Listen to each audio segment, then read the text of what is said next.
Hola, ¿cómo están? Muy buenas noches, qué gusto saludarles. Bienvenidos a esta hora 23 con temas como siempre llamativos. Enseguida estamos entrando ya al Decide Bolivia 2019, pero antes hay que destacar lo que ha pasado en Pisiga, porque llama mucho la atención lo que ha pasado allá. Hablan de contrabandistas, hablan de comunarios que estarían apoyando a los contrabandistas. ¿Qué es lo que está pasando en el lugar? Porque ayer han atacado un puesto de control de los militares que se encontraba justamente en este puesto fronterizo, evitando que entre contrabando. Pero no solamente han hecho escapar a los militares del lugar, han quemado una de sus patrullas y también han quemado posteriormente aquellas casetas donde se encontraba supuestamente material de contrabando. Seguimos esperando ya más respuestas de la información y de la investigación que se está dando con relación a este tema. Vamos a estar pendientes como siempre. A continuación, las 5 más destacadas. Enviar ayudas, este acuerdo nos permitirá brindar un mejor servicio y mayor control para que los vehículos, tanto de transporte público como de particular, cuenten con esta importante documentación para realizar el recorrido correspondiente. Lo que se pretende es de que una mayor penetración se llegue a dar, porque todas las inspecciones técnicas vehiculares, los ITVs, van a pedir como requisito a aquel propietario de vehículo que transite a nivel nacional en cualquier parte del territorio, que tenga que tener vigente el seguro social obligatorio de accidentes de tránsito de la gestión 2019. Una ley importante, fundamental, especialmente para no solamente las personas afectadas con el cáncer, sino yo entiendo es para todo el pueblo boliviano, que se garantiza la gratuidad, pero bajo un principio de progresividad y sostenibilidad económica. A partir de la vigencia de la ley no va a ser todo gratuito, sino esto va a ser de manera progresiva. La mayor parte de las personas que lamentablemente fallecen, más de 5.600 personas al año, precisamente adquieren esta enfermedad porque no han hecho una prevención adecuada y oportuna. Pues es un criterio totalmente irresponsable, una manifestación que solamente está alimentando el tema de violencia contra las mujeres que está ocurriendo a nivel Bolivia. La verdad me sorprende que lo llame misógino, siendo que el doctor Félix Pazzi es el que siempre ha defendido a las mujeres. Y la verdad me sorprendida por este aspecto, porque han interpretado mal, yo creo. Y de manera particular, por lo expresado hace algunas horas por el hermano presidente, vamos a hacer el seguimiento correspondiente ante la línea estatal, es decir, ante BOA, para que nos brinde un informe de qué es lo que está pasando. Por el momento yo creo que apresurado a hacer alguna otra apreciación, no conocemos el resultado de ese informe. Esta celebración, este hecho de ser devotos de la mamita de Urcupiña, no solo nos viene de ternura, de amor. Este viernes termina la fiesta con el rito de la piedra que se realiza en el Cerro de Cota, donde llegan los peregrinos después de caminar más de 16 kilómetros para hacer sus pedidos. A tiempo de darle a usted nuevamente la cordial bienvenida, voy a saludar a mi compañera Paulita Sánchez. ¿Qué tal, Paula?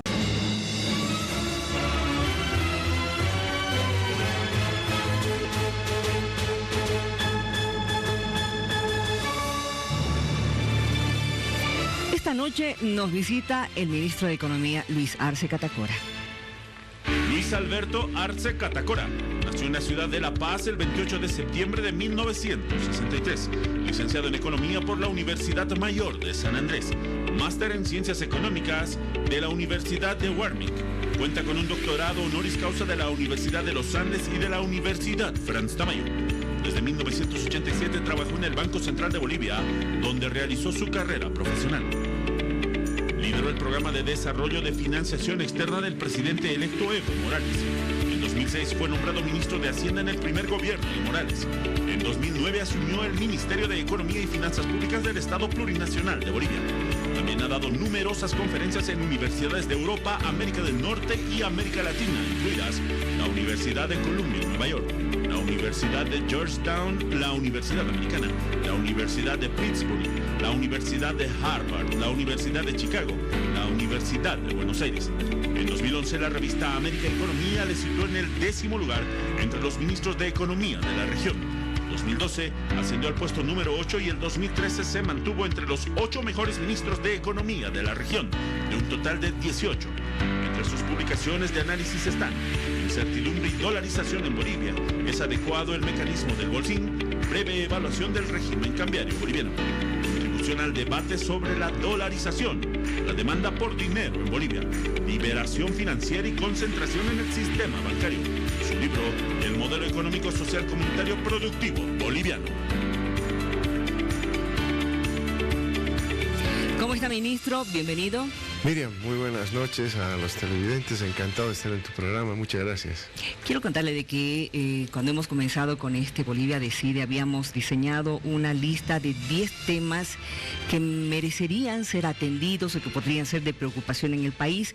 Le hemos pasado una listita, estamos viendo ahí la lista: economía, narcotráfico, educación, justicia, relaciones exteriores, corrupción, seguridad, trabajo, violencia y salud. De esta lista de 10 le voy a pedir que escoja, para cuando finalicemos nuestra entrevista, 3 temas que usted considera que podrían merecer mayor atención. Muchas gracias. Pero antes, por favor, nos gustaría conocer su impresión con relación a este clima electoral que estamos viviendo en Bolivia. Bueno, en realidad este clima electoral, como ninguna de las elecciones, se anticipó desde el año pasado. Desde el año pasado, que yo no estaba, como usted conoce, Miriam, en el ministerio, ya veía en los medios de comunicación, veía en la gente de la oposición que ya era una campaña anticipada, ¿no? Así que empezó muy antes. Y esperamos que este debate sea pues lo más con la más altura posible, porque los programas que hemos podido ver no hay muchas novedades, no hay muchas cosas. ¿Ya los ha revisado todos? Sí, los hemos visto, especialmente la parte económica, que es lo que nos interesa. Hemos estado mirando los programas económicos. Hay preocupaciones porque hay algunos partidos que están planteando en realidad retornar al neoliberalismo muy claramente, otros de manera muy disimulada, pero básicamente es eso, y eso me ha traído a la mente lo que ha ocurrido en la Argentina, lo que ha ocurrido en Brasil, ¿no? Y eso yo creo que es un tema que la población, por supuesto, tiene que tomar en cuenta. Ahora, usted sabe que hemos sacado una encuesta, nuestra primera encuesta nacional, este pasado lunes, de intención de voto. Queremos mostrársela, por favor, para que usted también nos dé una impresión con relación a esto. Ya me ha hablado de que ha revisado los cuadros, o diré, los programas de gobierno. A continuación, veamos, por favor. Ahí estamos viendo el Movimiento al Socialismo con el 39.1%, el Comunidad Ciudadana con el 22%, tiene Bolivia Díjonos con el 9.5%, el MTS con el 2.5%, UCS con el 1.2%, el PDC con el 0.8%, el MNR con el 0.4%, PAMBOL con el 0.3% y el Frente para la Victoria ya sin porcentaje alguno. ¿Qué le dice esto? Bueno, yo creo que este es un reflejo de la sensación de las personas.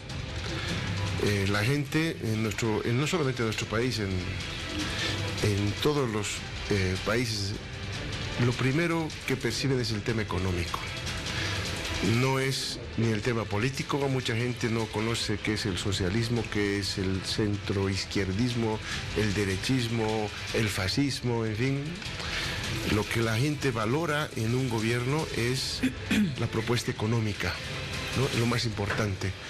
Y por lo tanto, creemos, y objetivamente, no solamente lo decimos nosotros, sino organismos internacionales como el propio Fondo Monetario, el Banco Mundial, la CEPAL, organismos internacionales, han sido muy claros en que este es el periodo donde Bolivia se está destacando en resultados económicos.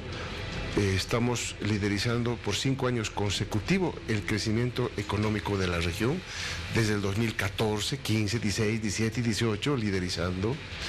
Adicionalmente, si a eso sumamos el año 2009, que también Bolivia tuvo el mayor crecimiento económico, y esa fue la primera vez que Bolivia tuvo ese mayor crecimiento económico. Entonces son 6 años de los 13 del gobierno del presidente Evo que Bolivia lideriza el crecimiento económico en la región. ¿Cuándo habíamos liderizado el crecimiento económico en la región? Ese día siempre éramos los últimos, ¿no? Y copiábamos modelos, copiábamos medidas. no había creatividad, no había innovación, no había resultados, que es lo que la gente percibe en su bolsillo, percibe en el día a día, cómo mejora su economía. Y lo hemos visto en esos datos, ¿no? Ese 39,1% indica que hay confianza en el manejo económico que se está dando en el país. Así es, yo creo que ese es uno de los principales factores, porque la gente se mueve básicamente por eso, le interesa tener un empleo, un trabajo, ingresos para la familia, para garantizar y que poco a poco esos ingresos vayan mejorando, y por lo que eso se traduce en una mejora en la calidad de vida. Hay algunos indicadores quizás que la población no conoce, pero que están detrás de todo esto. Usted sabía, por ejemplo, Miriam, que Bolivia es el país desde el 2005 a 2018 que más ha incrementado la esperanza de vida de su población. Estamos hablando de 10 años, ¿verdad? Así es, 10 años de incremento. Nos sigue muy de lejos el siguiente país con 3,3 años de incremento, o sea, muy lejos de lo que hemos logrado nosotros avanzar en el aumento de la esperanza de vida. También el propio Banco Mundial sacó un estudio hace un tiempo atrás donde mencionaba que Bolivia es el primer país que se preocupó de aumentar el ingreso del 40% más pobre, ¿no? Somos el primero en el mundo, estamos hablando de campeonatos mundiales, de todos los países en desarrollo. El Banco Mundial identificó que Bolivia fue el país que más se preocupó por aumentar el ingreso del 40% más pobre de nuestra región, de nuestro país. Entonces, eso quiere decir que esta política económica redistributiva que la aplicamos a partir del 2006 con el nuevo modelo económico, social, comunitario, productivo, está dando resultados, la gente está mejorando su calidad de vida y eso se traduce en que hay una intención de voto mayoritaria para el presidente Evo, porque la gente quiere continuar con la mejora en la calidad de vida, en la mejora en estos indicadores económicos y sociales, porque eso es lo que al final determina un voto. Ahora, ayer un analista, nuestro invitado, Marcelo Silva, decía de que la gente va a ir a votar por la sensación térmica que tiene en el bolsillo. Eso apunta al 39,1%. Ahora, recuérdenos, ministro, estamos en el 8º mes del año, a mediados ya del 8º. Podemos ya por lo menos acercarnos con más seguridad al crecimiento económico que vamos a tener a final de año. Bueno, las cifras son muy positivas y muy buenas para la economía nacional, como lo mencioné en una entrevista periodística que me hicieron también. Todos los sectores, con excepción de los hidrocarburos, que sabemos lo que está pasando con Argentina, con Brasil, que están en crisis, que disminuyeron su demanda y por lo tanto no estamos produciendo porque no nos demandan el gas para producirlo. Es el único sector que tiene problemas, pero el resto de la economía anda bien. La manufactura, especialmente la agricultura, es un sector que nos está mostrando un dinamismo muy interesante esta gestión 2019. Está también el sector de la manufactura, que es otro sector muy dinámico, y esto es muy importante. Usted sabía que, por ejemplo, el sector más importante de la economía boliviana no son ni los hidrocarburos ni la minería. Es la manufactura, que participa con 18% del Producto Interno Bruto. Ese es el sector más importante. Y es un sector que ha mostrado dinamismo. Lo mismo vemos en el sector de servicios financieros, que es otro sector que se está destacando también, ¿no? Y ahí detrás tenemos construcción, servicios básicos. ¿Cómo está la construcción? Construcción está bien, ¿no? Creciendo por el orden en nuestros cálculos, porque no tenemos todavía la cifra. Es decir, no ha parado como algunas personas indicaron a principio de año. No se ha desacelerado para nada. La construcción sigue adelante. Lo que sí, en las ciudades hemos observado una disminución, una desaceleración en las ventas de los departamentos y de las casas que se hacen, no porque la gente no quiera comprar, le cuento, sino porque de pronto la alcaldía, los procesos de saneamiento de los papeles en la alcaldía y posteriormente el saneamiento de los papeles en derechos reales está complicando y está alargando lo que normalmente debería ser una cosa muy rápida, como sucedía en el pasado. Se ha burocratizado la alcaldía, ¿no? De las diferentes ciudades, incluida La Paz, por supuesto, pero también se ha burocratizado más todavía el tema de derechos reales. Me imagino por todo lo que se observó también de los conflictos que usted recordará, que de pronto uno no sabía si la casa estaba a su nombre o había sido transferida a otro. Recordará usted el escándalo que hubo en derechos reales. Entonces, yo creo que han tomado medidas que han burocratizado más, tal vez para darle mayor seguridad, pero que están haciendo que de pronto ese edificio que se termina de construir tarde en salir a la venta y porque el que compra un departamento, por ejemplo, quiere tener pues todos los papeles saneados, no va a comprar uno, porque además muchos de esos papeles van a parar a los bancos como hipoteca. Todos los bancos no le van a aceptar a usted que no tenga un papel saneado. Entonces eso ha dificultado un poco y ha dado una sensación térmica como que la construcción se estaba ralentizando, pero no fue así. Ahora, ¿cuál es el departamento que ha tenido mayor apoyo con esto de la construcción? ¿O que mejor le ha ido? Santa Cruz. Santa Cruz definitivamente es un sector donde se ha dinamizado. Usted ve, es impresionante los edificios que cada día empieza uno a ver en la ciudad de Santa Cruz, ¿no?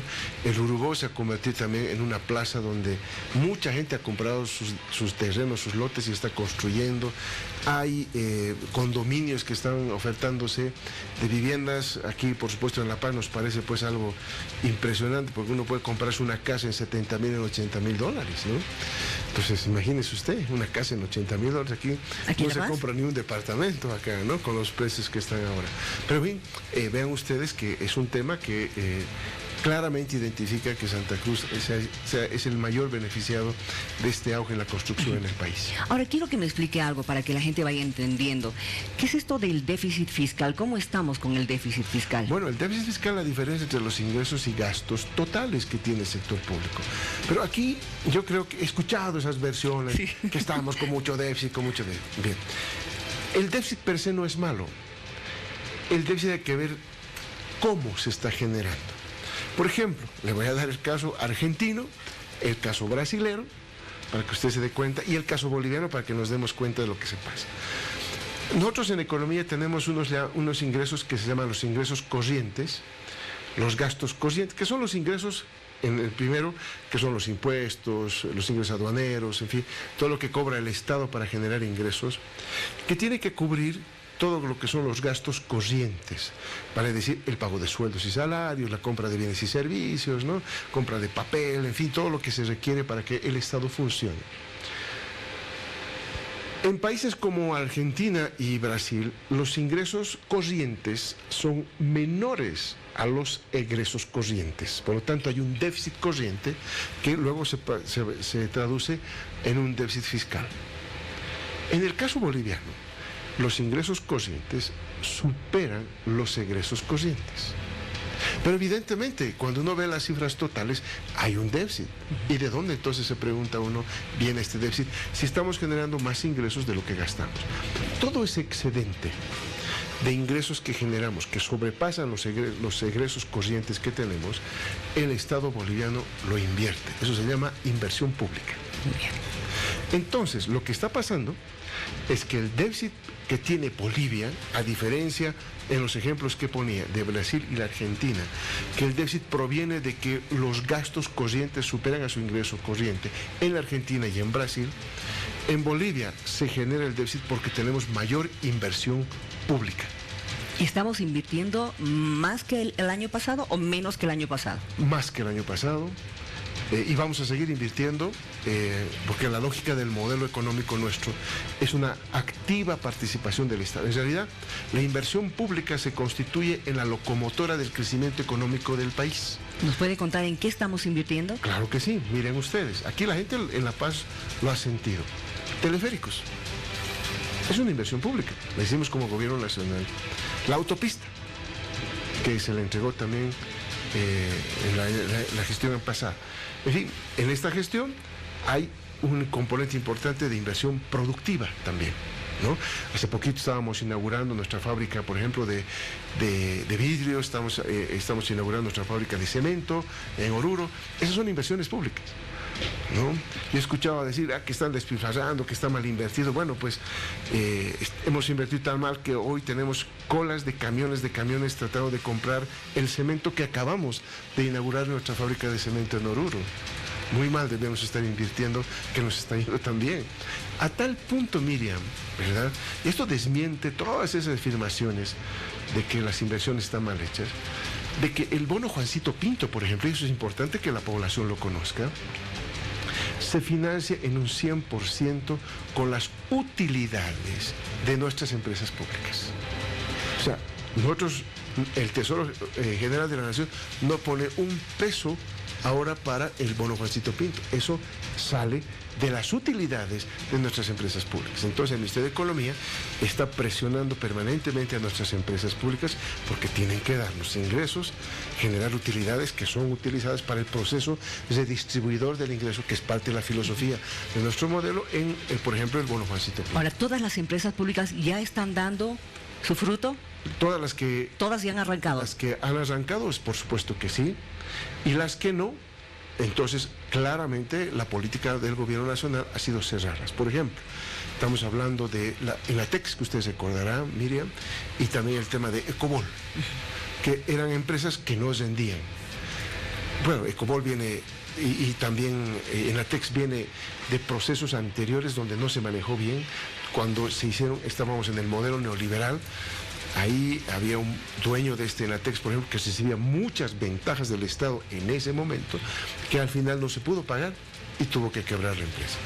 Lo mismo en el caso de Ecobol, veníamos arrastrando un problema profundo, ¿no?, que nunca se tomó en el periodo neoliberal ninguna solución al respecto. Nosotros les dimos oxígeno a la gente de Ecobol para que puedan reaccionar, no pudieron hacerlo y tuvimos que cerrar esa empresa. Entonces, empresas que no generan utilidades en Bolivia tienen que cesarse porque si no se constituye en una carga. Ya lo hemos hecho. Y entonces, la obligación de las empresas públicas que tenemos ahora es que generen utilidades, que generen rendimiento, porque gran parte de estos rendimientos vamos a utilizarlos para el pago de la renta del bono Juancito Pinto, por ejemplo. Muy bien. Ahora, ya hemos hablado de la inversión pública. Ahora hablaremos de esta noticia que ha salido, esta información acerca de la inversión extranjera directa. ¿Es verdad? ¿Es mentira? ¿Ha disminuido este año nuestra inversión extranjera? Bueno, miren lo que ha pasado en toda América Latina, porque hay que... Aquí muy interesante ver solamente lo que ocurre en nuestro país, ¿no?, descontextualizando de todo lo que ocurrió en América Latina a partir del año 2011. ¿Y por qué del año 2011? En el año 2011, Miriam, empiezan a caer los precios de los minerales. Cae el precio del estaño, del zinc, del cobre, que afecta, por supuesto, a varios países de América Latina que somos exportadores de eso. Entonces, a partir de esa caída de los precios internacionales, la inversión extranjera directa en toda América Latina cae, en toda América Latina. Luego viene el problema, el 2014 ya, de la caída de los precios del petróleo. Y tenemos en la región países exportadores de petróleo. Entonces también eso desincentiva la inversión extranjera directa, porque normalmente la inversión extranjera directa viene a los recursos naturales, ¿no?, al petróleo, a la minería, no tanto viene a la industria, a la manufactura, al turismo, a otro tipo de actividades, sino básicamente son extractivistas las inversiones transnacionales. Entonces en el país lo que ocurrió fue el reflejo de eso. Así como toda América Latina empezó a caer, también empezó a caer en Bolivia la inversión extranjera directa. Y es evidente, yo le tengo aquí un gráfico, ¿no?, donde podemos observar esta relación. En este gráfico de aquí abajo, se ve eso justamente. Aquí estamos viendo cómo la inversión extranjera directa en la región cae y evidentemente el 2018 se incrementa en varios países la inversión extranjera directa y Bolivia se queda, ¿verdad? Pero, ¿cuál es la diferencia? ¿Qué explica esto? Porque los bolivianos lo estamos haciendo mal, cuando más bien la economía boliviana es la más estable en crecimiento económico, deberíamos estar recibiendo mayor inversión extranjera directa. ¿Por qué es que en promedio en América Latina recibimos más y Bolivia se queda? Por una sencilla razón, Miriam, ¿qué ocurrió en Brasil? ¿Qué ocurrió en Brasil con el señor Bolsonaro? Empezaron las privatizaciones, es decir, se retornó al viejo modelo neoliberal y empezaron, por lo tanto, a privatizar los derechos de la administración de los aeropuertos.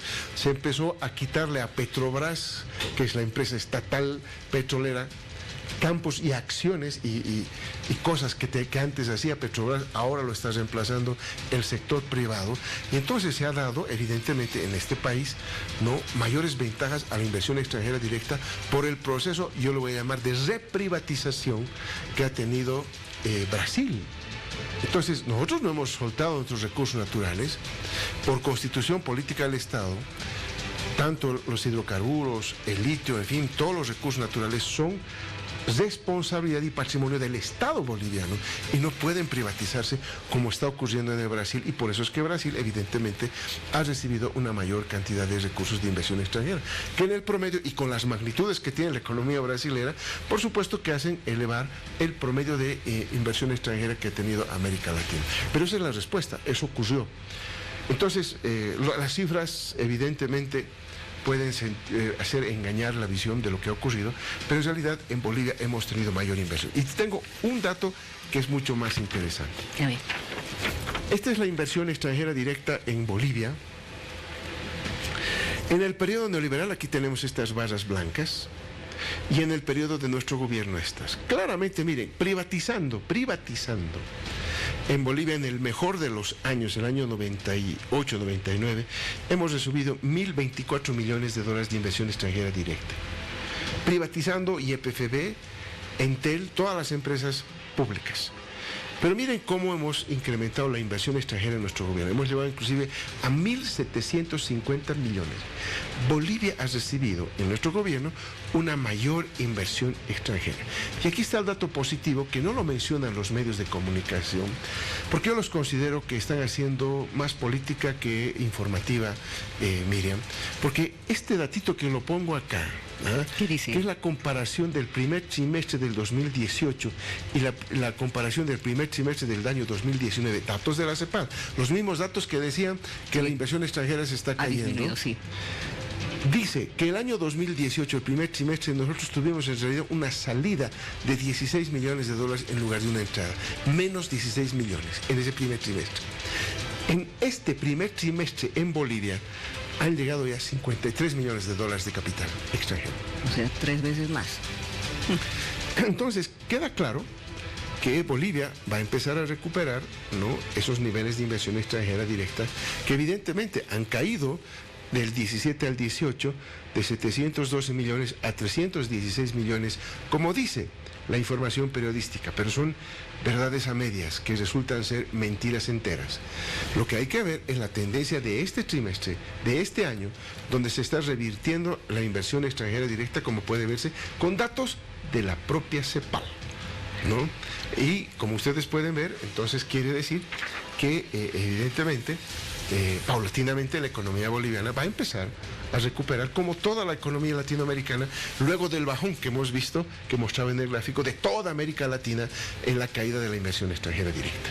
Eso quiere decir que no tenemos que preocuparnos. No, para nada. Vamos a llegar bien al año 2020. Y además, aquí viene el otro elemento. Nosotros desde el 2006 cambiamos el motor del crecimiento económico. Para los economistas neoliberales, que son los que hacen esta información, que hacen con esta información su discurso, para ellos era importante la inversión extranjera directa porque era el motor del crecimiento económico. Así nos lo decían. Por eso se generó una serie de beneficios a la inversión extranjera directa, como descuartizar nuestros yacimientos petrolíferos fiscales bolivianos, descuartizar nuestro Entel, nuestras empresas estatales de todo lado se descuartizaron para atraer mayor inversión extranjera. Ese era el motor que nos decían que iba a funcionar en Bolivia. Pero nuestro motor, en nuestro modelo, como te decía minutos atrás, es la inversión pública, que esa no ha bajado, que esa como continúa dijeron también algunas publicaciones. Y por lo tanto el crecimiento en Bolivia está garantizado no por la inversión extranjera directa, sino por el nuevo motor que hemos puesto en vigencia desde el 2006, que nos ha dado de resultado estar 6 años en primer crecimiento de la economía, que es la inversión pública. Bueno, tenemos estabilidad de precios, tenemos estabilidad económica. Así es, no se va a mover el modelo en cuanto a la... Bueno, si el presidente Evo es elegido, por supuesto que no se va a mover el modelo económico. Y si no, ahí está, el pueblo va a decidir si quiere un cambio de modelo económico, y los ejemplos son claros de Argentina y Brasil, para solamente señalar 2. Perfecto. ¿Me permite unos instantes, Adelante, por favor? Vamos a ir a una pausa, pero antes, la pregunta que hemos estado formulando estos días, por favor, ¿cree usted que Evo Morales debería aceptar el debate con Carlos Mesa? Señor ministro, le vamos a preguntar también sobre lo mismo y vamos a escuchar también lo que opina la ciudadanía. Yo creo que no, porque Carlos Mesa no está al nivel. Yo creo que no aceptaría con Carlos Mesa, ¿no? porque ellos ya se llevan otras formas de políticos, yo creo, más o menos, ¿no? No voy a apoyar porque ha masacrado a la gente. No, porque Carlos Mesa tiene su pasado. No, porque, bueno, Carlos Mesa en su tiempo ha tenido su oportunidad de dirigir al país y debate, no creo, ¿no? Sí, yo creo que sí. Bueno, yo considero que deben primero pues analizar las situaciones de corrupción, hay que analizar las situaciones situaciones económicas, hay que ver cuál va a ser nuestra estrategia internacional.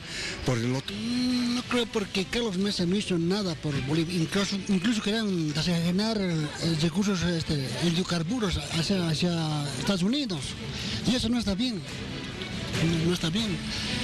Lo que se quiere es un gobierno que gobierne para todos y haga desarrollo para el país.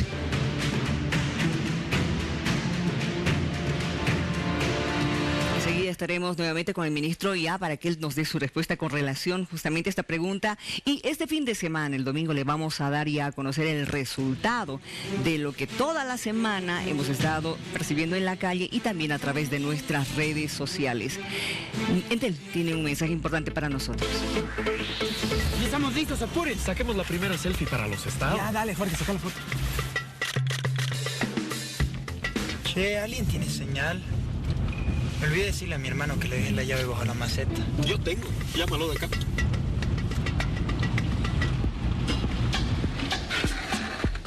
Bienvenidos, jóvenes. Bienvenidos a Coipasa, un lugar hermoso para conocer. ¡Vamos! ¡Vamos!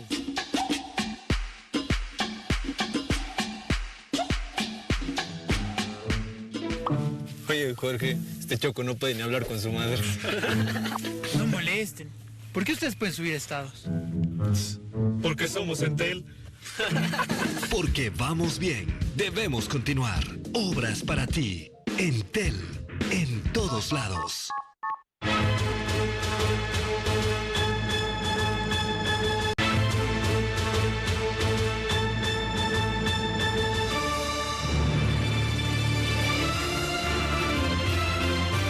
A propósito de nuestro ranking de 10 temas o preocupaciones que hemos estado dándoles a nuestros invitados, también se lo hemos dado al ministro. El ministro ha escogido de estos 10 temas que usted está viendo: economía, narcotráfico, educación, justicia, relaciones exteriores, corrupción, seguridad, trabajo, violencia, salud. Ha escogido 3. En primer lugar, trabajo.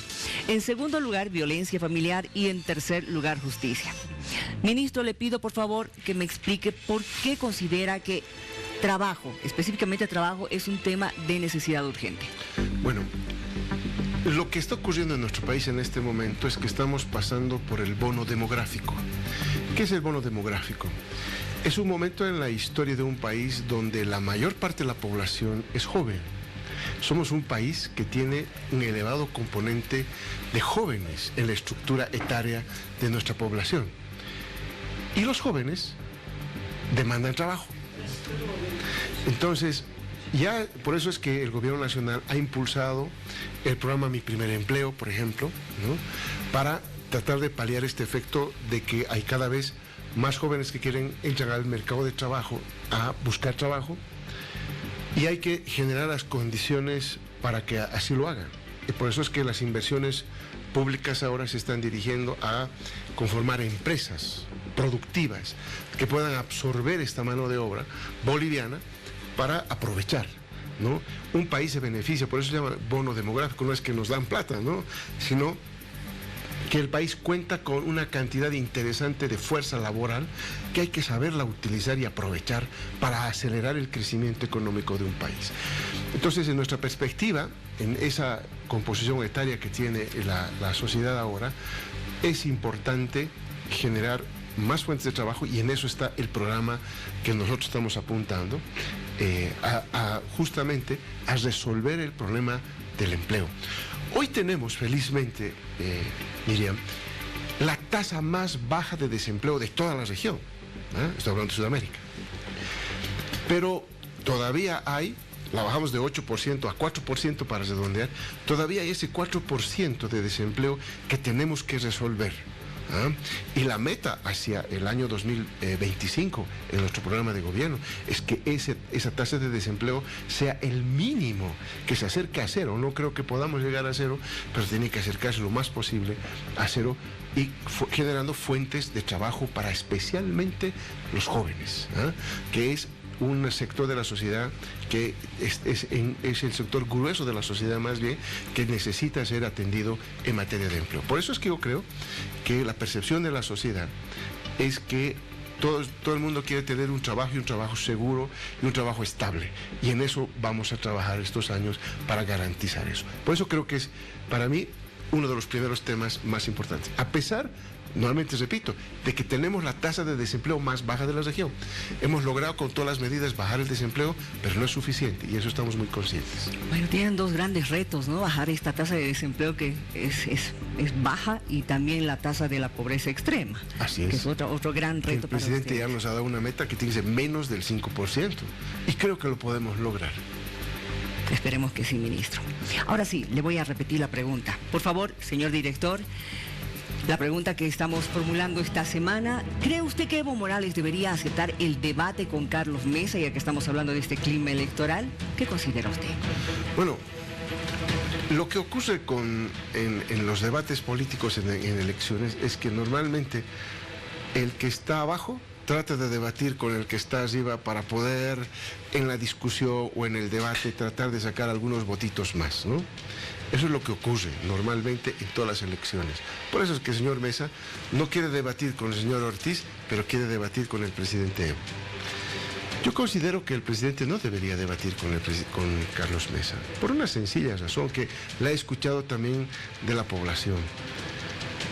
Yo recuerdo el año 2005, cuando estábamos en campaña, ¿no? El año 2005, cuando se estaba postulando el entonces candidato a la presidencia, también quisieron debatir con el presidente Evo y el presidente Evo en ese momento les dijo: no podemos debatir con neoliberales, no podemos debatir con gente que ha vendido los recursos naturales, y este debate con Carlos Mesa sería exactamente el mismo tema.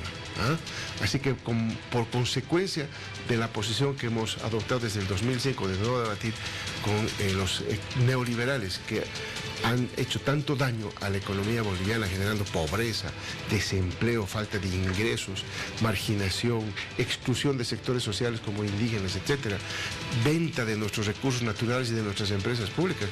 Yo creo que consecuentemente con lo que decíamos en el 2005 no debería haber ese debate. Gracias por la respuesta, por la sinceridad y por haber venido para explicarnos y para que también la población se quede tranquila. Constantemente salen publicaciones que a la gente le hacen dudar. Pero estamos viviendo lo que decía Marcelo Silva, ¿no? O sea, en la sensación térmica del bolsillo de bolivianos donde se ve lo que está pasando actualmente. Gracias. Gracias por venir. Un placer, muchas gracias. Mire a usted. Vamos al sondeo, por favor, justamente de la pregunta que le hemos formulado también al ministro de Economía, don Luis Arce, es sobre si considera usted cree que Evo Morales debería aceptar el debate con Carlos Mesa. La población también responde en las calles. No sería. ¿Por qué? Porque ya tiene su pasado, pues yo creo que no. ¿Por qué? No sé, porque el Carlos Mesa, no sé la verdad, si como aquella vez como se fue, ¿no? A lo que yo entiendo, ¿no? Evo Morales todo el tiempo está en contacto con la población, es evidente lo que él ha dicho, ¿no? Que dialoga con movimientos sociales, dialoga con el país. En ese caso, creo que no sería muy fructífero, digamos, un debate con Mesa, porque más o menos conocemos las ideas de Mesa y conocemos lo que dice el presidente Evo Morales. Entonces, creo que es mejor el otro nivel de un diálogo más horizontal con todo el país, en todo lado. No. La cosa casi no lo conozco yo muy bien. No. ¿Por qué? Porque sabemos ya su pasado. Eso sabemos cómo ha compartido la presidencia con Goni, todos sabemos. Creo que sí, para así, digamos, el pueblo saber de qué propuestas tiene para estas elecciones.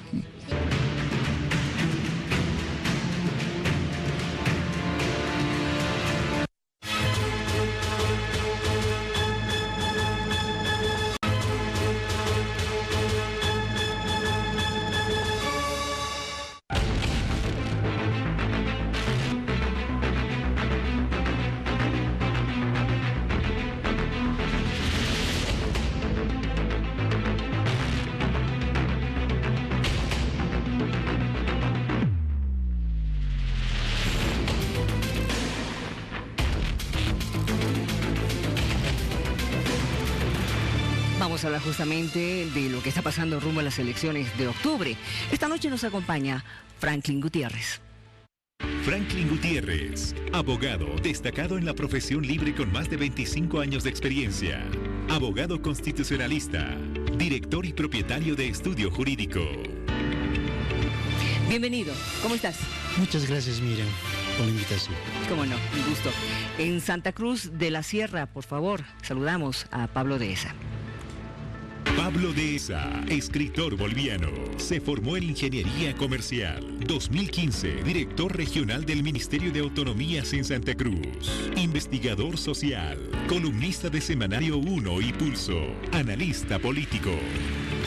Nos acompaña también Wilson Santamaría. Wilson Santamaría, abogado por la Universidad Mayor de San Andrés, sociólogo, diplomado en Educación Superior, diplomado en Gestión Pública, Universidad Privada del Valle, especialista en Desarrollo Económico Local, Universidad Católica Boliviana, Harvard, máster en Planificación para el Desarrollo y Gestión Autosustentable, España, diputado uninominal, circunscripción 3 de Unidad Demócrata para el Departamento de La Paz. Fue parte de la Comisión de Planificación, Política Económica y Finanzas, el Comité de Ciencia y Tecnología. Bienvenido. Un gusto, Miriam. Buenas noches. Un saludo a Franklin y a Pablo en Santa Cruz. Gracias. Voy a pedirles una primera impresión, por favor, con relación a este clima electoral que estamos viviendo. Cada día ocurren novedades, ocurren cosas, se dicen cosas. Por favor, les voy a dar un minuto a cada uno de ustedes. 1 minuto 30 me están indicando en producción. Franklin. Bueno, yo estoy más sorprendido porque encuentro un órgano electoral que no está actuando como debería, no orienta bien a las organizaciones políticas. Las organizaciones políticas están actuando de forma arbitraria, eligiendo a sus candidatos que están reemplazando a los anteriores sin cumplir los votos de la Constitución. Es más, yo me atrevería a decir de que esta elección tal vez va a ser una de las más nefastas con relación a lo que manda la Constitución Política del Estado desde las primarias. Consiguientemente, es una pena que Bolivia ingrese a primarias vulnerando la Constitución Política del Estado, y el efecto de aquella mala administración electoral lo vamos a tener inclusive después de las elecciones en el cómputo electoral. Gracias por tus palabras. Él señala que la organización electoral no está aclarando, no está orientando bien a las organizaciones políticas, que no están respetando los votos de la Constitución Política, y considera que esta va a ser la elección más nefasta de toda la historia. Por favor, Wilson, tienes 1 minuto 30. Bueno, inicio por el tema de las primarias. Nosotros siempre nos opusimos a este proceso, votamos en contra en la Asamblea. Prevenimos que el objetivo era claramente político, pretendía sepultar la derrota del MAR, pretendía electoralizar el país, pretendía adelantar los contendientes contra los que Evo Morales de forma ilegal iba a enfrentar esta elección de octubre. ¿Y qué recibimos? El rechazo, el cuestionamiento de varias otras organizaciones políticas que hoy en ese mar de contradicciones defienden la primaria, ¿no es cierto? Defienden el supuesto carácter vinculante y todo aquello, cuando en realidad lo que tenemos es un carnaval.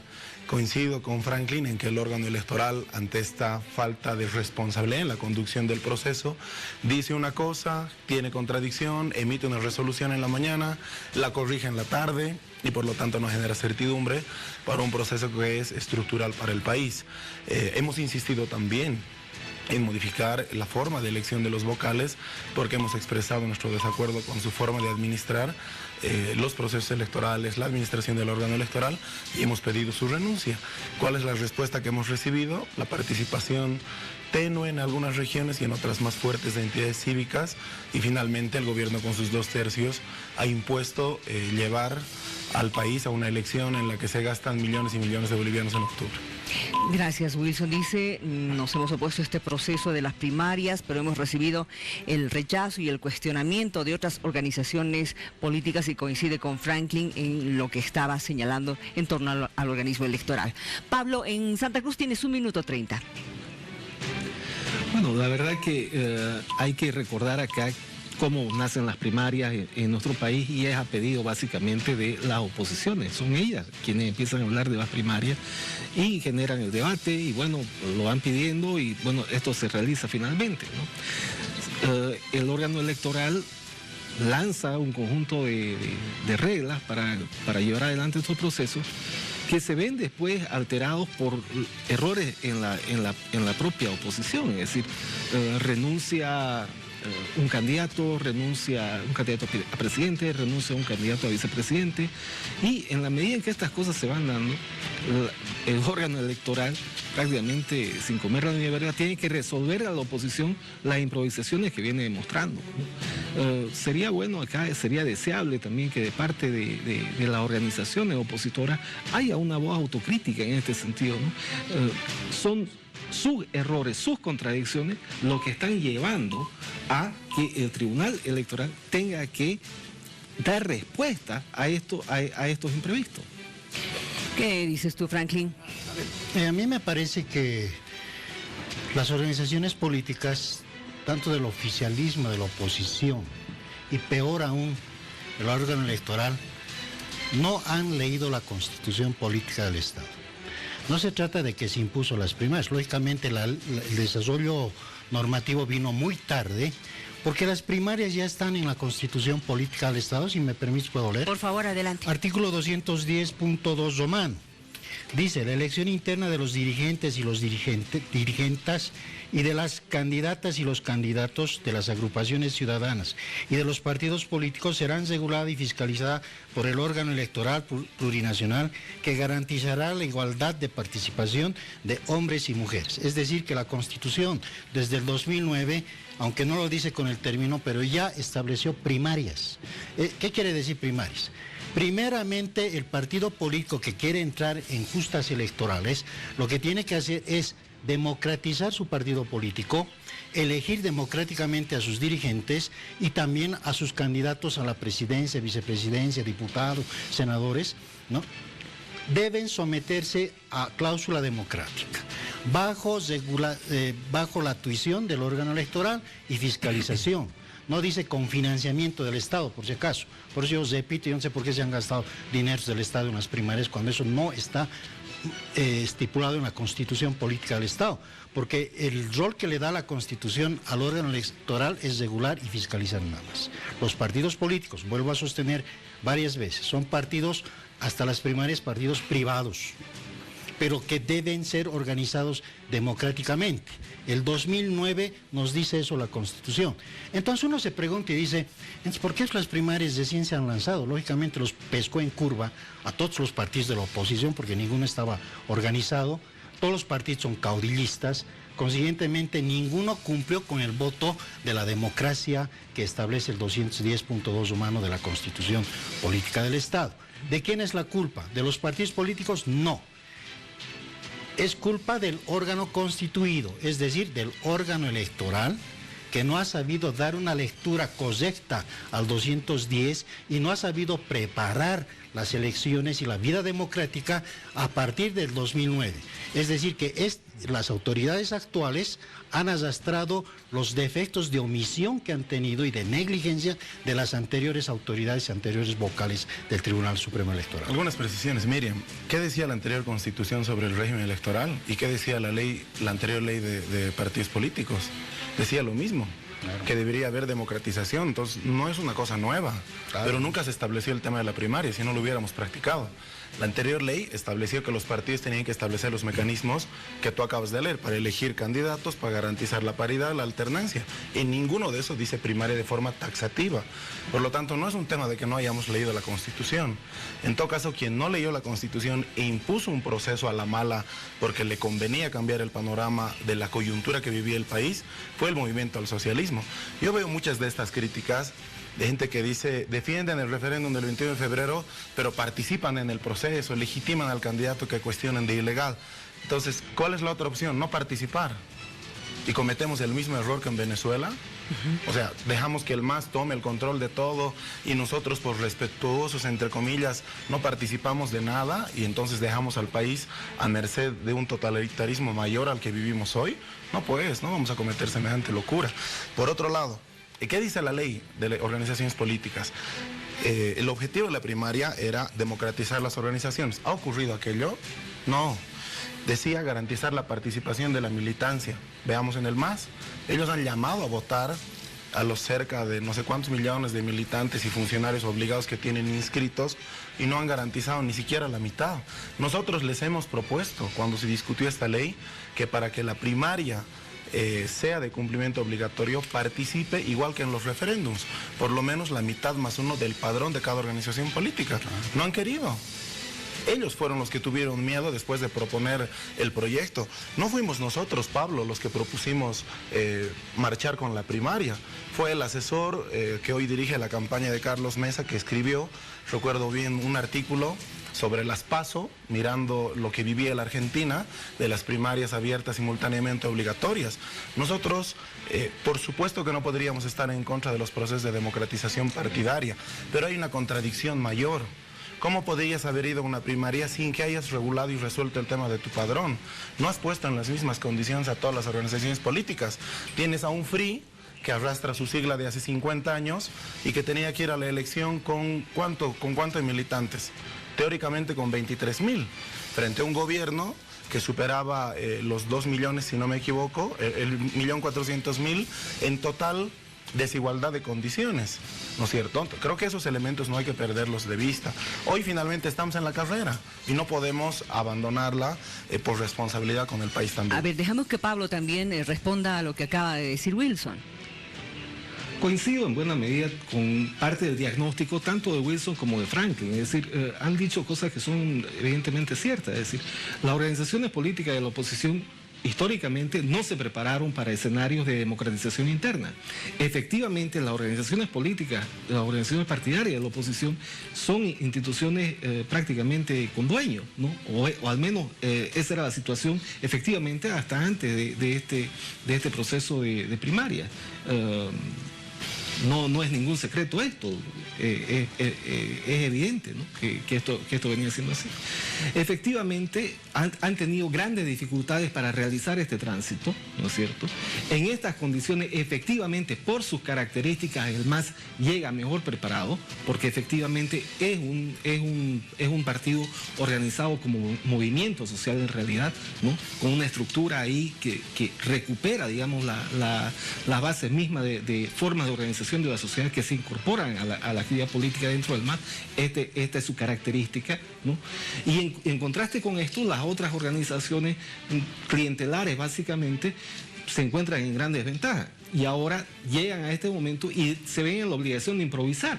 Y en la medida en que van improvisando y que sus improvisaciones van encontrando contradicciones y se topan con realidades como candidatos que renuncian, que de pronto sus mismos ex candidatos empiezan a hacer contracampaña contra quienes estaban ahí en su binomio. Todas estas circunstancias que escapan de cualquier previsión para un órgano electoral, al cual prácticamente están obligando a que trate de remendar aquello que ellos mismos han ocasionado, ¿no? A ver, las organizaciones políticas son instituciones con dueño. Wilson. Bueno, en Bolivia históricamente ha sido así. En Bolivia la política es el arte de lo imposible, pues, ¿no es cierto? O sea, usted no tiene una bola de cristal para predecir que una persona decida abandonar el proceso. Pero ¿acaso va a obligarla contra su voluntad a que continúe, como el caso de Jaime Paz? Pero por supuesto que no, eso rompe varios principios en derecho, pues. Es como el de no declarar contra uno mismo, de intentar hacer algo contra su propia voluntad. Es más o menos lógico, ¿no? ¿Quién ha generado, por lo tanto, las contradicciones? ¿Quién fue el que finalmente ajustó la ley? ¿Quiénes han tenido consultores en esto? Fue el órgano electoral. No somos nosotros los que hemos generado este desorden. Candidato a presidente y al día siguiente renuncie. Nadie está a salvo de eso, efectivamente. Carlos Mesa puede perfectamente llegar a ser presidente el día de mañana y renunciar al día siguiente. No sería nada nuevo tampoco, ¿no? Bueno, pero el tema es que el desarrollo, el proceso mismo, no está pues hecho contemplando eso, no está hecho para eso. Yo tengo un análisis más técnico. El análisis siempre lo parto yo de la Constitución, no de la ley, porque respeto la primacía de la Constitución y la pirámide normativa, por cumplimiento y obediencia al 410 de la Constitución, y todo político debe pensar así. Ahora bien, Históricamente los partidos siempre han tenido un dueño. En la época de Melgarejo el Partido Rojo, ¿de quién era? En Bolivia, de los chilenos, incrustados en Bolivia. ¿De quién es el MNS cuando se lanzó el 21060? De Gonzalo Sáenz de Lozada, porque embargó el MNS. Y así todos los partidos tienen su historia y son de familias y van transmitiendo el mando de familia en familia. Arce, Pacheco en las justas electorales en la Plaza Murillo decían cheque contra cheque, ¿cuánto ha puesto Aramayo? 100.000 pesos bolivianos. Ya Arce decía, yo pongo 200.000, y ahí viene el término cheque contra cheque. O sea, los dueños de los partidos ponían el dinero, tenían la billetera. Al parecer, la democratización de los partidos políticos trae como consecuencia el surgimiento de candidatos accidentales. Accidentales, ¿por qué? Porque como no han surgido de una tradición histórica democrática, tienen que improvisar al más culto tal vez, al que habla mejor, al que sale más en la TV, al que tal vez tiene más dinero. Ahora sale un coreano, ¿no es cierto?, que de Santa Cruz, nacionalizado boliviano, no sé con qué criterio lo nombran como sustituto a Jaime Paz Zamora, aunque yo sé que este coreano tenía ya su agrupación política en Santa Cruz. Sin embargo, eso que se llama histórica, y el sociólogo, tú eres sociólogo, no me van a dejar mentir, son candidatos accidentales. Así se llama en la teoría política. Y un candidato accidental en una democracia, pues es una democracia endeble, porque accidentalmente él no está preparado para ocupar ese cargo presidencial y vicepresidencial. Si tú analizas a todos los candidatos, excepto los más grandes, Evo Morales, Carlos Mesa, los demás que hablan, sus vicepresidentes no hablan nada, no proponen nada.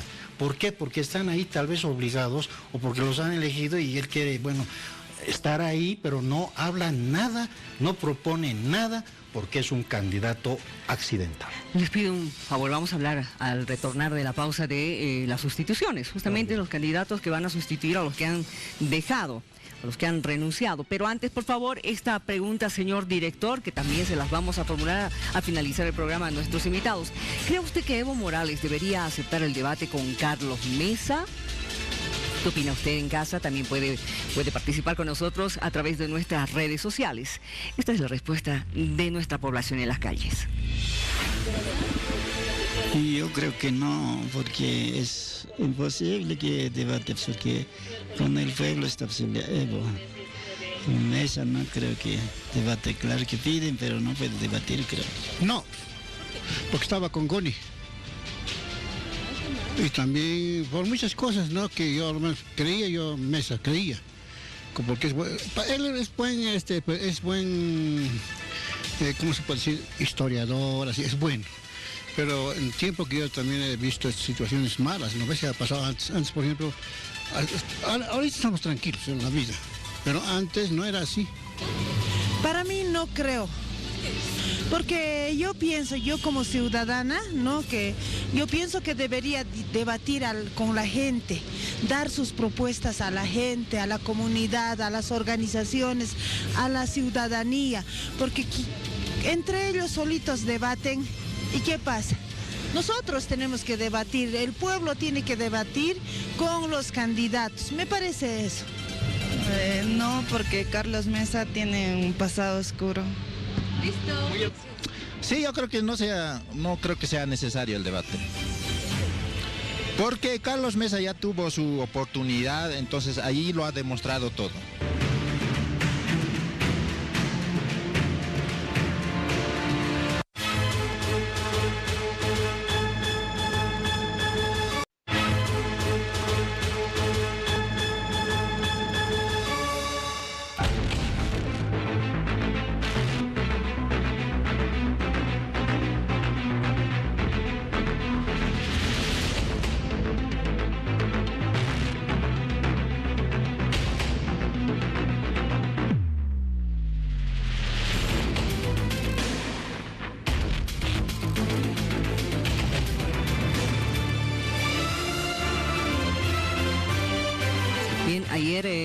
Bolivia dice no, ya presentó a su candidata a la vicepresidencia que va en reemplazo del senador Rodríguez, es la señora Shirley Franco, diputada Shirley Franco.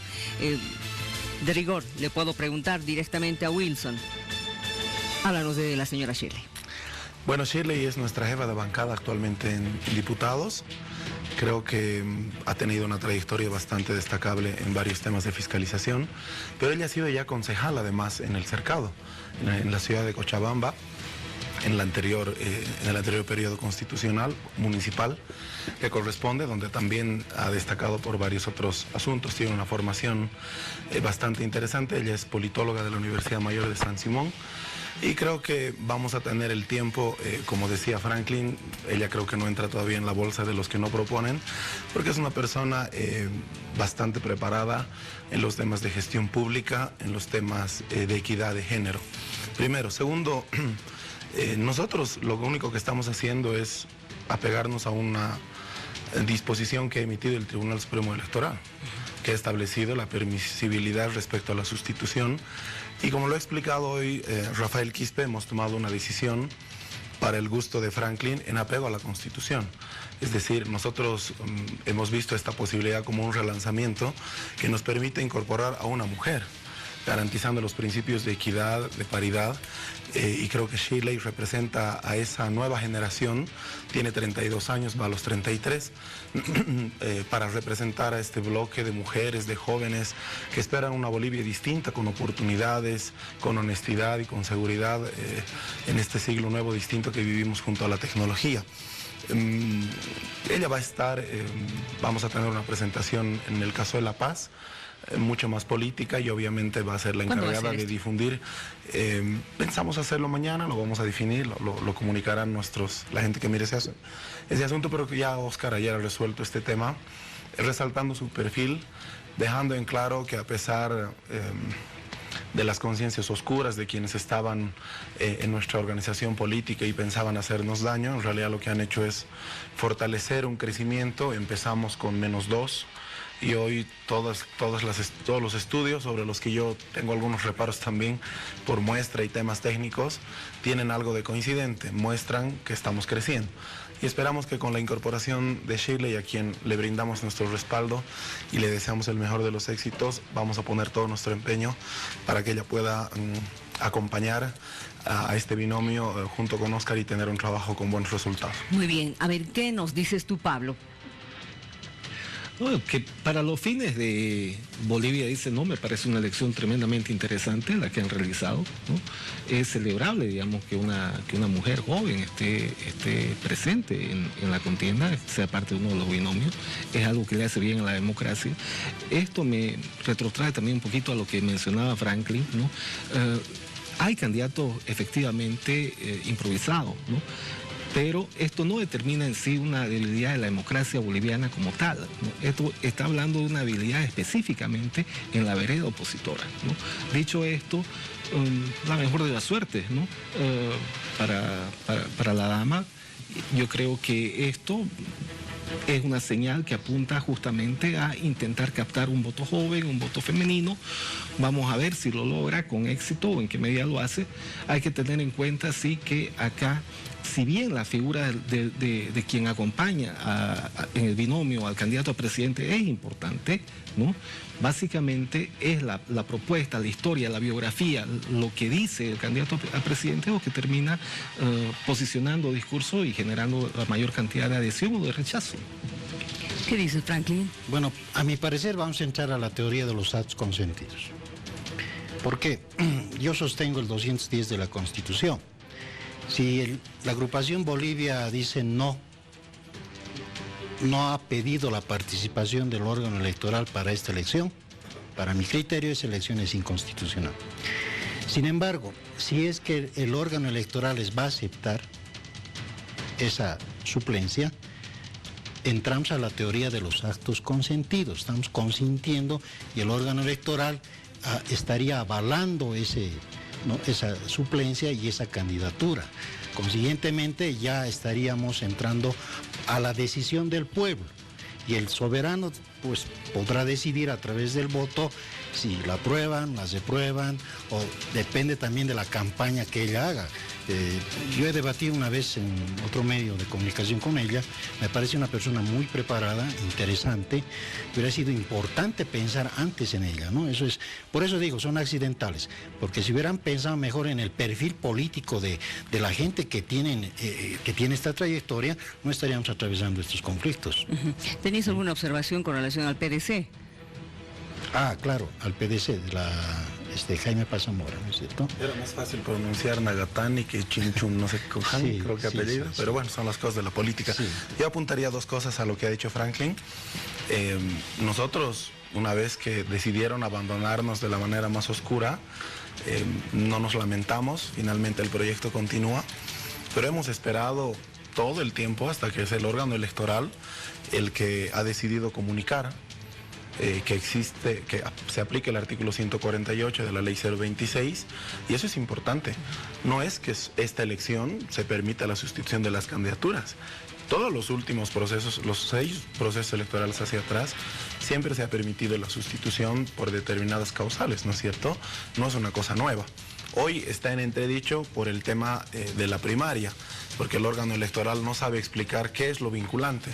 ¿Es vinculante al candidato? ¿Es vinculante la participación de la organización política? Yo tengo clara mi interpretación, pero es el órgano electoral el que ha comunicado esa posibilidad.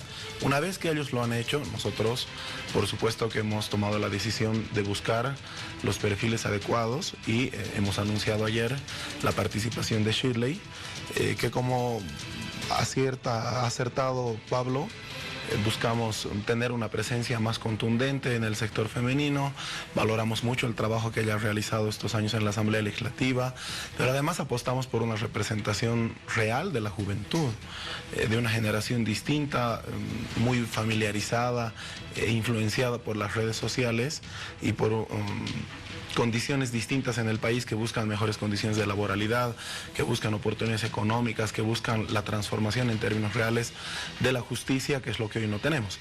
Entonces esperamos que una campaña ordenada, que es lo que hemos estado demostrando hasta ahora, nos permita llegar a todo el electorado. Dos cositas para terminar esta parte. Cuando Óscar empieza la campaña, se enfrenta a un Evo Morales que está 14 años en el gobierno. Yo discrepo en esto con Pablo, no es que el MAS es una estructura política, mentira.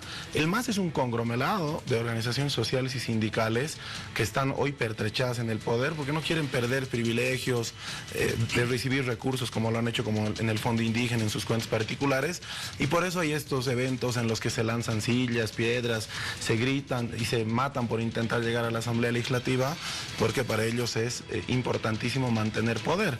No veo un partido político verdaderamente, veo un cuoteo corporativo de organizaciones sindicales que han perdido toda tónica de lo que era verdaderamente sindical para estar en el poder, que es lo que no existe. Y lo de los cheques, esta teoría de los cheques es muy importante. A nosotros no veo que nos afecte, en todo caso es otro candidato el que debe de explicar el origen de ellos, un poco haciendo un parangón sobre los famosos recursos y esto que dijo Balcázar en lo que se nos pretende vincular.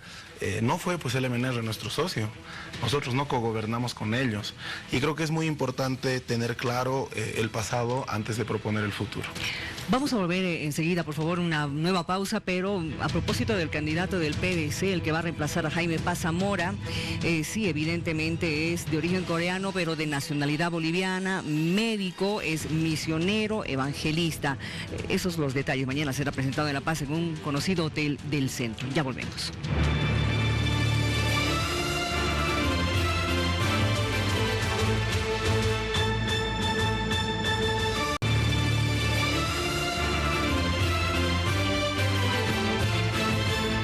Estamos...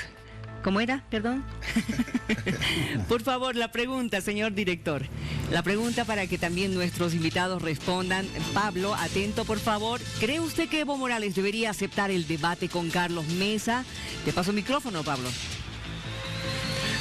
bueno, la mayor parte de la población lo ha dicho, básicamente no habría que debatir, digamos, ¿no? Sobre todo con un candidato como Carlos Mesa, que un día dice aquí lo pongo y al otro día aquí no está, digamos. Entonces, en esas condiciones, dada la falta de credibilidad que tiene el candidato Mesa, no sería un debate bastante condigno. Pero quiero volver a una cocina que mencionó Wilson, y es esta caracterización del MAS como un coteo corporativo.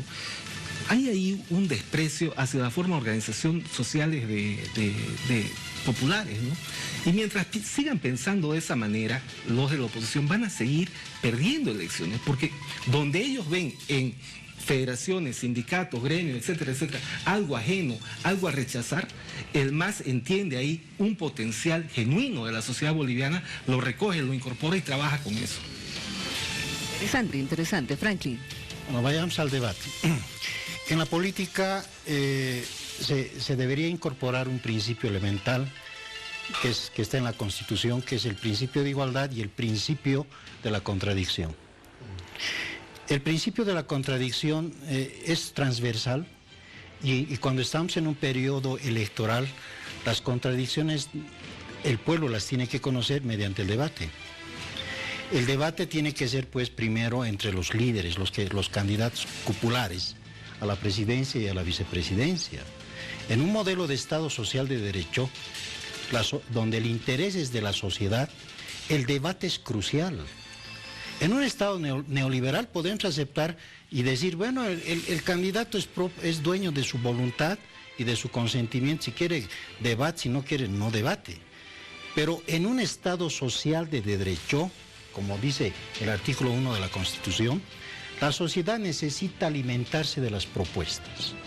¿Y qué mejor el utilizar los medios masivos de comunicación para poder orientar a la gente por qué va a votar por X candidato? Y Evo Morales, yo creo que si va a un debate, él tiene pues una mesa casi tendida, porque él tiene ya bastante tiempo en el gobierno, tiene datos de economía pero que están a su mano, tiene un montón de asesores, los ministros actuales se vuelven sus asesores, aunque no queramos, ¿no?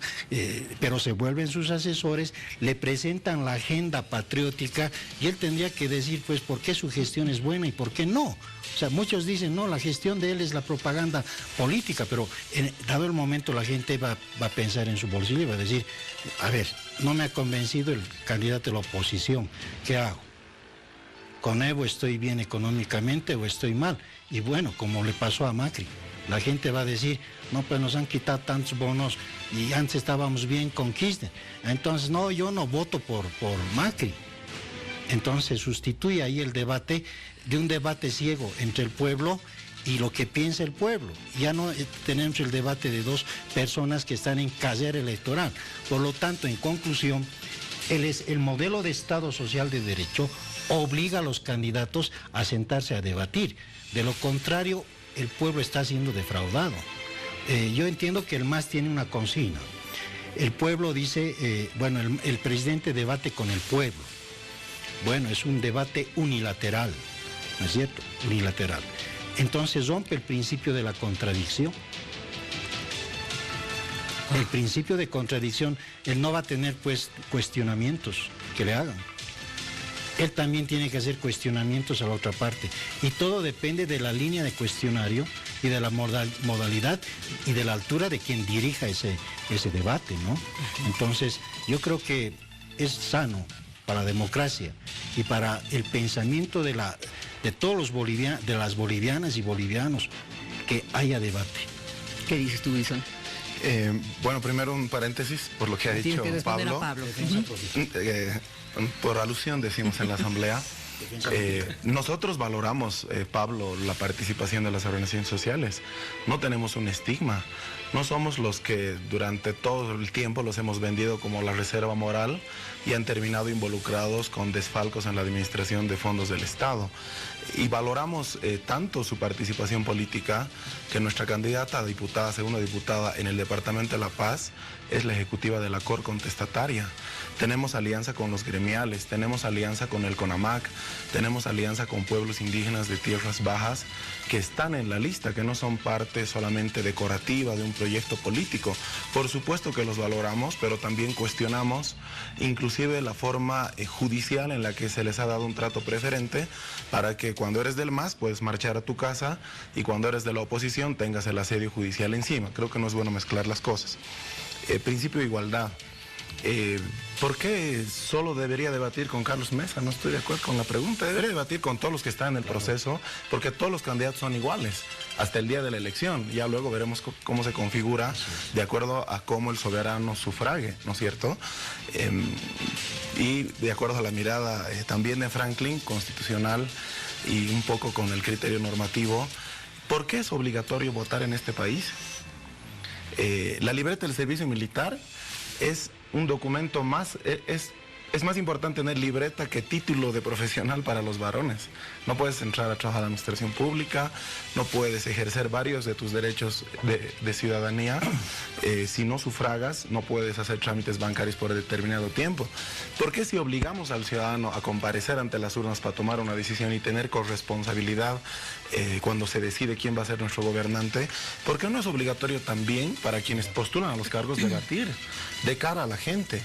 Es que yo debato con el pueblo. ¿A qué hora debato con el pueblo? Si le echas sendos discursos y cuenta mil cosas. Yo nunca he visto en ningún acto de proclamación donde la gente que asista le diga presidente, les acercan a entregarle proyectitos para ver qué más pueden tener para su región, pero eso no es debate, ¿no es cierto? Eso es campaña electoral, eso es gestión de gobierno, entre comillas, como lo pone el rótulo del canal del Estado, pero nada más. Nosotros hemos presentado un proyecto de ley en el que planteamos que el debate sea obligatorio en todos los niveles y para todos los procesos, que el canal del Estado, que hoy parece más bien una sucursal de campaña del partido de gobierno, tenga la obligación de transmitirlo, que los medios de comunicación en el país, en vez de transmitir sendos mensajes presidenciales, se cuelguen de esa señal de forma obligatoria para que todo el pueblo boliviano pueda observar ese debate, para que no exista estos problemas de quiénes son los moderadores. Hemos planteado también cuáles son los criterios para elegir un equipo técnico, qué temas se trata, inclusive la periodicidad. Deberíamos tener 2 debates como lo tienen los países que ejercen una democracia social. No es una cosa nueva, solo que nosotros nos resistimos porque no nos conviene. Sí, es que el presidente ha hecho mucho 14 años, pero también tiene mucho que explicar, ¿no es cierto?, sobre problemas de corrupción, en yacimientos, en fondos, en entidades del Estado, y por eso les rehuyen al debate, se lavan la boca mucho con la democracia, con escuchar al pueblo, con gobernar obedeciendo al pueblo, pero el momento de debatir no asisten y no lo van a hacer. Yo estoy convencido que el presidente no va a debatir, se lo pida quien se lo pida. El derecho del pueblo a la información es parte de una democracia constitucional. Está en la Constitución. Pero es un derecho del pueblo. Es un derecho. Entonces el debate debería ser obligatorio sin que exista norma. Pero para garantizar aquello hemos propuesto uno. Ahí recuerdo una cosa, inclusive hemos establecido que el binomio que no quiera participar, le cortemos el financiamiento estatal. Claro. Para que sea obligatorio realmente esté de cara al ciudadano. O sea, que le obligan para hablar. Pero que diga las propuestas por las que se ha metido para ser candidato. Porque el pueblo lo que quiere escuchar no es su vida pasada, no es lo que ha hecho, lo que no ha hecho. Lo que el pueblo quiere saber es qué me plantea como gobierno para solucionar la salud, qué me plantea como gobierno para solucionar la educación. ¿Me está asegurando el futuro de mis hijos? ¿Eso no sería una entrevista? No, pero es un plan de gobierno. Eso es gobernabilidad. Lo que pasa es que debatir debería ser contraponer ideas, ¿no es cierto? Claro. Para que el ciudadano saque su conclusión y cumplamos lo que dice la ley, tener un voto libre e informado. Hoy eso está a medias. Claro, y eso ocasionaría, o me traería como consecuencia, la ética política. ¿Por qué? Porque el candidato que salga elegido y tengamos grabado lo que ha debatido y no lo cumpla en su gestión de gobierno, eso es grave. Sí, pero mira, el presidente ha dicho 5 veces que va a respetar los resultados, que se va a ir a su casa, que va a ir a su restaurante y lo tienes grabado, pero como tienes sus abogados y le meten nomás, ahí queda, ¿no? Simbólico. Pablo, ¿tú querías decir algo? Sí, la verdad es que esta cuestión del debate con los candidatos en nuestro país de un modo u otro, nunca ha sido algo que haya definido la votación a la hora, ni que haya servido tampoco grandemente para que la población se informe acerca de las propuestas de los candidatos. En honor a la verdad, no hay que subestimar en esto tampoco a la población lo manifiesta a diario en cualquier contacto que uno tenga con la gente, está al tanto perfectamente de lo que se trata cada candidato. Lo que aquí está jugando son estrategias electorales, ¿no? De aquí, lo demás son coartadas. Acá lo que está pasando son cálculos electorales. Aquí y en cualquier país del mundo, cuando un primer candidato tiene una ventaja amplia sobre su inmediato competidor, va a procurar no debatir, pero obviamente, ¿no? El segundo va a intentar siempre debatir, que es lo que está sucediendo efectivamente con Carlos Mesa.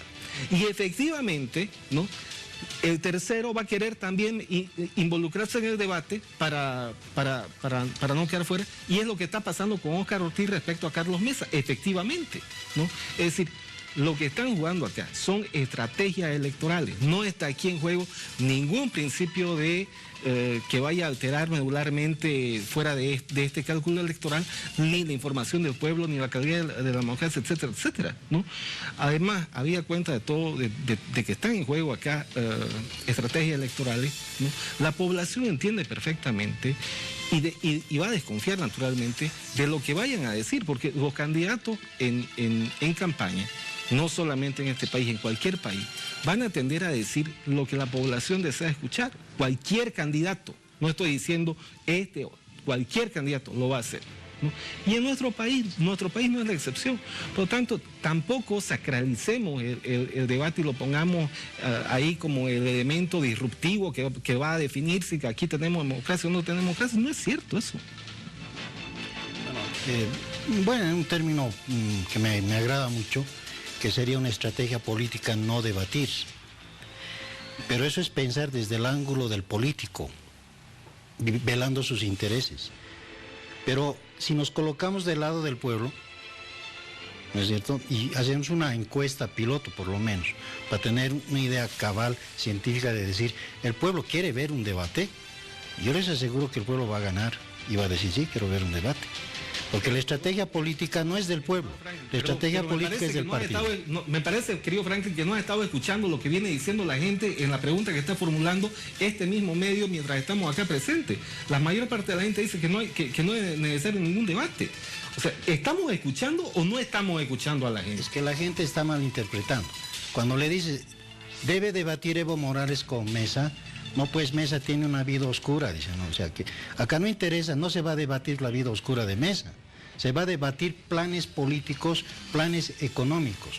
Y lógicamente esto es falta de madurez política la que tiene Bolivia, yo lo digo sinceramente. Esto es efecto de que tenemos aún una mentalidad republicana en materia electoral. Bueno, estamos aún en pañales. La pregunta dice, ¿debería aceptar el debate con Carlos Mesa? A estas alturas es una decisión estratégica, como dice allá nuestro compañero, y es una decisión propia y autónoma de cada candidato si quiere debatir o no quiere debatir. Listo, Wilson. El gobierno no va a debatir porque por supuesto rehúye a la posibilidad de rendir cuentas ante la gente. Un debate contemplaría inversión, salud, justicia, y ahí creo que el gobierno lleva mucho de perder, ¿no es cierto? En este momento se trata en la Asamblea Legislativa el proyecto de la ley del cáncer. 13 años, casi 14 años después de que estás en el poder, te habías dado cuenta, como dice el presidente, que es un problema que ha crecido y que hay que atenderlo. O sea, la salud no fue un tema prioritario en el país. Hace 4 meses se ha aprobado una ley que declara de prioridad la construcción de alrededor de 50 hospitales, como si fuera con una varita que tú tienes los hospitales al día siguiente. Son procesos que demoran 4 o 5 años con la implementación de infraestructura, justicia. Nos han vendido un cuento con esto de la revolución de la justicia, y hace 48 horas han salido 2 magistrados, uno del Consejo de la Magistratura y otro del Tribunal Constitucional, que alzan el teléfono y al calor del cargo modifican fallos, benefician a las personas. ¿Quién es el responsable de eso? ¿Quién nos ha llevado a este modelo de participación, de voto, que sean los 2/3 que precalifican a las personas? ¿Quién es el que ha cooptado los órganos? Es el MAS. Y rendir cuentas sobre estos temas, por supuesto, que los pone nerviosos. Yo en realidad miro más por este lado el temor, el rechazo a no ir a ningún debate, desde el primer proceso electoral hasta este, ¿no es cierto? El gobierno no lo va a hacer porque no hay una renovación de ideas. ¿Y qué propone el gobierno? La oposición no tiene propuestas, solo sabe pelear. ¿Y qué proponen? El plan 2025, pero lo mismo ya nos han contado en el anterior proceso electoral y que han cumplido de eso. Nosotros vemos el debate como la posibilidad de confrontar ideas para que el ciudadano se informe y tome una decisión correcta al momento de entrar a las urnas, al momento de sufragar, para confiar de forma adecuada la conducción del país. Pero lamentablemente me voy convencido también que eso no va a ocurrir. Es que tú lo ves como nunca se está en el gobierno, no lo ves porque dices, bueno, es una confrontación de ideas. El MAS ve un debate como una rendición de cuentas, un ajuste de cuentas. Cuando has estado 14 años, es cuesta arriba. Lo que ha manifestado Wilson. Porque en realidad si se va a un debate, ¿no? Si se va a un debate entre candidatos y van a argumentar como acaba de hacerlo Wilson, estamos perdidos, ¿no? Porque en lo que ha mencionado Wilson, digamos, lo que hay es una enumeración de consignas partidarias electorales y no está habiendo justamente la sustentación suficiente, ordenada, metódica, de presentar evidencia como para efectivamente remarcar todo lo que uno está diciendo. Ir a un debate en esas condiciones efectivamente no va a aportar en absolutamente nada a la información de la ciudadanía. Lo que va a haber de darse un debate en los términos en que ha manifestado su retórica Wilson es sencillamente un concurso de ver quién esgrime mayor cantidad de consignas y quién le echa más materia putrefacta al otro, y eso no ayuda en lo absoluto, ¿no? Es un debate de verdad, con altura, que realmente sea esclarecedor, es ampliamente necesario en nuestro país, pero no veo en este momento que las estrategias electorales se estén orientando en ese lado. Y yo creo que también están midiendo y sopesando justamente hasta qué punto conviene o no entrar en ese tipo de argumentaciones. Bueno, ¿qué debate va a tener el pueblo con su candidato? Fácil. ¿Estoy bien con este gobierno económicamente o no? ¿Ese es un debate o no es un debate? Yo voy a las urnas, digo, a ver, soy un indeciso. ¿Qué hago? Mesa no me convenció. El MAS tiene mucha corrupción. ¿Qué hago? Pero yo económicamente estoy bien o estoy mal. Ese es su debate del pueblo. Prefiero la corrupción, quiero seguir en la corrupción, quiero tener esta justicia que tengo. Eso va a pensar el pueblo y va a decidir su voto. Pablo ha dicho una palabra muy importante, esclarecedor. De eso se trata pues un proceso electoral y de eso se trata la gestión pública, de esclarecerla, de transparentarla. Y un debate no es para que te pregunten lo que tú tienes bien bonito para responder. Es que hemos crecido, es que la economía en términos macroeconómicos es la más pujante en América Latina, sí, pero también el costo de vida se ha encarecido. El año 2009 podías comprar 5 panes por un boliviano y solo lo haces 2. Habrá que preguntarle al ciudadano. Eso la gente quiere escuchar de la gente, de los que son candidatos, de los que son parte de un proceso. ¿Qué propone para modificar la justicia? ¿Qué propone para luchar contra el contrabando? ¿Qué propone para generar empleo? ¿Qué propone para resolver los problemas de la salud? ¿Qué vamos a hacer para que la gente deje de peregrinar desde las 4 de la mañana para tener una ficha? Eso quiere saber. Y en el caso de quienes incursionan en política, ¿qué van a esclarecer si nunca han estado en el Estado? ¿No? En cambio, quienes han estado en el gobierno estamos obligados a rendir cuentas sobre aquello, porque se les ha dado la oportunidad, no una, 3 veces para cambiar el Estado, para cambiar el país, para mejorar la situación. Y es un espacio de interpelación, el debate, aquí en la China. Si no, no es debate, pues si no, es sentarse en un set, en una entrevista en la que uno responde cómodamente, donde puede inclusive pactar, como en el Canal 7, las preguntas que son más cómodas sin herir ninguna sensibilidad. Eso no es debate. Y así, por supuesto que no va a funcionar. Gracias. A ver, yo les hago una propuesta. De tu partido, escojan al mejor abogado en materia de justicia. Y en nombre de tu partido, que vaya a debatir con el mejor abogado que tenga conocimientos de justicia del MAS. un debate de esa naturaleza también enriquece. ¿Por qué siempre va a ir el candidato a la presidencia, vicepresidencia? ¿Para qué? Nuestros candidatos a senadores, diputados, uninominales, todos van a debatir. Esperamos que los candidatos de las otras organizaciones políticas lo hagan y no pongan, no, es que había un crimen hostil, no, es que el presidente no debate, yo tampoco, pero nosotros lo vamos a hacer sin ningún problema. Para mí sería una buena estrategia, si el MAS no quiere debatir por estrategia, ustedes vayan a otros actores que vayan a debatir, porque estamos entrando a una era de especialistas. Los demagogos murieron en este siglo. A partir por el nuevo orden mundial, la próxima gestión va a ser era de los técnicos, de los que leen, de los que se amanecen revisando libros, investigando. Estamos entrando a esa era y el mundo está exigiendo. Esos debates no solamente lo puede hacer el presidente, escojan a sus mejores hombres, y yo tengo esperanzas en tu candidata a la vicepresidencia, porque la conozco, no es mi amiga, no es nada de debatir con ella, pero sé que podría ella debatir muy bien. Gracias. Lo va a hacer, pero esperamos que el presidente también lo haga y todos los candidatos. Gracias, Wilson. Gracias, Franklin. Me da pena terminar aquí el debate, pero el tiempo nos está acogotando. Gracias, Pablo, en Santa Cruz. Esperamos reencontrarnos en otra oportunidad. Igualmente, un gusto. Gracias. Para mí el gusto. Muy amable, Miriam. Un saludo a Franklin y a Pablo. Gracias. Ha escuchado usted un montón de términos y cada día nos enriquecemos más con estos debates sobre la actividad política y además lo que piensan nuestros analistas. Gracias como siempre por haber estado con nosotros. Un abrazo cordial. Nos reencontramos en algunas horas.